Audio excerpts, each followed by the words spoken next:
Burrel Skuraj është ndër akset nacionale më problematike në vendin tonë. E gjithë rruga ka probleme të ndryshme që nga dëmtimi i asfaltit, mungesa e barrierave mbrojtëse e deri tek mungesa e sinjalistikës horizontale e asaj vertikale. Më problematik mbetet segmenti nga Burreli deri tek ura e Ulzës, ku çedimet e shumta, gropat e mëdha dhe dëmtimi i shtresës së fundit asfaltike e bëjnë udhëtimin tepër të vështirë. Drejtuesit e mjeteve shprehen se nuk mbajnë mend kur është investuar për herë të fundit, ndërsa emigrantët që janë kthyer pas 19 vjetësh thonë se gjendja nuk ka asnjë ndryshim pasi është siç e kanë lënë. Pjesë e rrugës është skandal, është turpi zotë mec. Paguajmë taksa të gjitha, nuk pyet njëri për këtë pjesë. Ka 19 vjet që nuk vi këne. A kupto?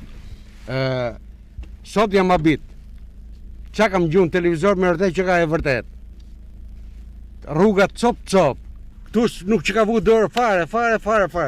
Kjo të në gropa, është me dera, është e ullun, është e ngritur, nuk ka rrugë më të keqe se Burrelit. Rruga ma skandal se nuk ka.